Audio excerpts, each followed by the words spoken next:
Executivo tem a grande alegria de receber a diretora de Cultura e Pessoas da DPZ e da Léo Burnet, duas agências do Grupo Publicis, Mônica Santo. Mônica, seja muito bem-vinda. Obrigada, Silvio. Obrigada pelo convite para estar aqui com você. Olha, eu estou muito contente realmente que a gente se conhece há quanto tempo, hein, Mônica? Já faz mais de 10 anos. Faz 10 anos. Faz 10 eu acho anos, que foi em 2013 que a gente se conheceu. Olha, pessoal, assim, a Mônica é uma das profissionais de RH que eu mais respeito, porque ela tem uma carreira incrível, não só como executiva, mas também como consultora, né, Mônica? Foram 11 anos em consultoria. Sim. E aí, em 2012, eu comecei a trabalhar em agências e desde então venho em posição de liderança dentro desse segmento. E agora que me ocorreu que você trabalhou sempre em agências, praticamente, né? Sempre em agências. Isso é uma grande experiência. E eu começo perguntando para você exatamente isso. Como é que era o RH quando você ingressou na área?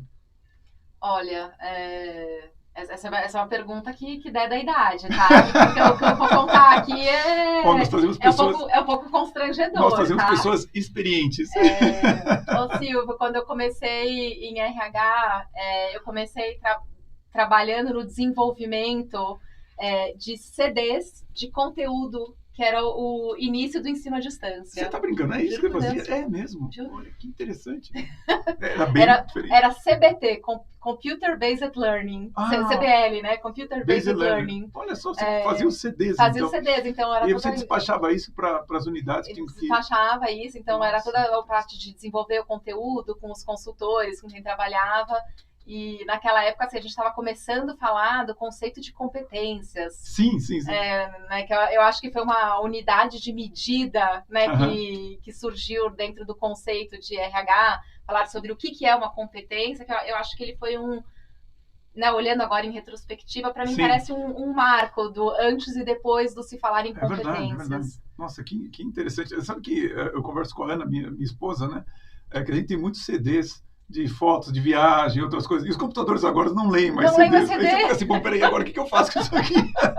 Fora as músicas, tem um monte também, que a gente tem uma estante inteira de... Então, foi assim que começou, com CDs de conteúdos, e a pessoa ligava lá na consultoria para pedir a senha, para liberar o conteúdo. Bom, então assim, você começou, vamos dizer assim, trabalhando com treinamento e desenvolvimento. Sim. Esse foi o início do seu trabalho. E quando você vê todo esse tempo que você está no RH, como é que você descreveria assim, as principais transformações que aconteceram nessa área? Bom, uma que acabou o CD, viu, pessoal? Eu acho assim, pensando nisso que eu falei assim, de quando o conceito de competência surgiu, eu acho que a partir daí uma série de conexões foram acontecendo e que eu acho que foram trazendo uma evolução da conexão do RH, ou de desenvolvimento de pessoas, com o negócio, que eu acho que é aí onde foi tendo essa visão mais, esse papel mais estratégico do RH. Porque a partir do momento que a gente entendeu essa questão do conhecimento, habilidade e atitude, juntou tudo isso, então você começou a ter o treinamento baseado em competências, perfeito, o desenvolvimento de competências, a remuneração por competências, a avaliação de desempenho ficou uma coisa mais objetiva. Nunca vai ser sempre totalmente objetiva, sempre tem a sua subjetividade, mas você começou a ter parâmetros de avaliação por competências, mais critérios para falar em sucessão. Então, eu acho que tudo foi convergindo para uma atuação mais estratégica e mais voltada para como é que você conecta os objetivos de negócios, os desafios do negócio com as pessoas, né? Quais são as competências que eu preciso para responder a esses desafios de negócios. E você consegue utilizar hoje tudo isso no Grupo Publicis, na Léo Burnet e na DPZ? A gente usa, acho que hoje em dia, assim, já faz tanto tempo que a gente fala sobre isso, na questão de competências, que já se torna uma coisa mais intuitiva, né? Sim, é verdade. Mas quando a gente, por exemplo, vamos pensar em toda a trajetória no ciclo de vida de um colaborador dentro de uma organização. Quando você vai fazer um processo seletivo, no que você está pensando? Quais são as competências que eu preciso para desempenhar naquela função? Ou seja, eu vou procurar um candidato, né, que demete, né? Que demete com aquele perfil. Então, ainda que a gente não esteja falando neste conceito de competência, eu estou olhando para o os conhecimentos que ele tem, as habilidades que ele tem e as atitudes. Então, Claro, ele claro, efetivamente emprega esse conhecimento e como que ele faz isso no dia a dia. Você sabe, eu pergunto isso porque desde que eu comecei, perdão, a atender a agência de propaganda, eu percebi que as agências elas têm uma noção meio estranha, que elas não se acham uma empresa igual às demais.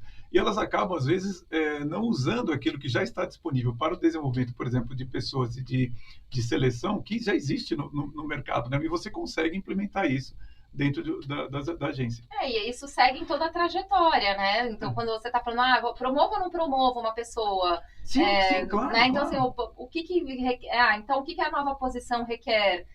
Que a pessoa conheça isso, que ela tenha habilidade de negociar com o cliente, que ela tenha experiência anterior em desenvolvimento de contratos e grandes negociações. A gente está falando de competências. De competência, então, exatamente. não tem esse nome, mas, né? Mas isso organiza todas as pessoas, na verdade, na empresa, né? Você sabe de onde a pessoa está, para onde ela passou, para onde ela está indo, você consegue literalmente organizar. É antigo, mas é atual. É verdade, é antigo, mas é atual. Precisa.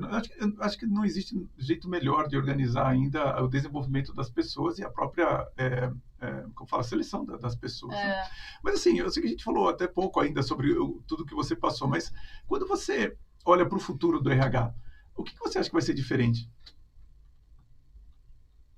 O que eu acho que vai ser diferente? Como que você acha que vai ser o futuro do RH? Você acha que vai manter tudo isso que você está falando? Acho que vai ter alguma coisa nova? Eu acho que a gente ainda assim pode ter evoluções em torno disso. Sim, mas sim. Eu não tenho dificuldade de enxergar algo que fuja muito disso, de conhecimentos, habilidades e atitudes, né?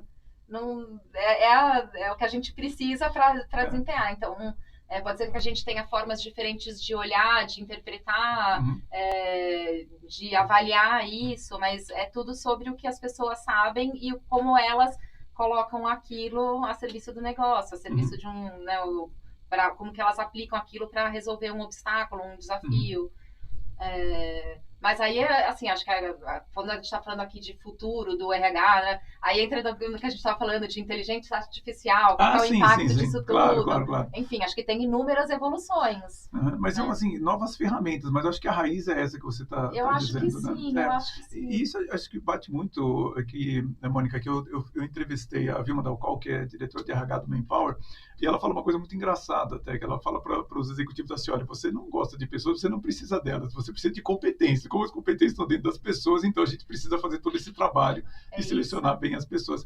E eu acho que isso me parece a raiz, né? Como eu falei da coisa, a estrutura básica de pessoas. Não tem como você avaliar a pessoa como um componente dentro da empresa sem que você enxergue exatamente como o óculos das competências. Exato.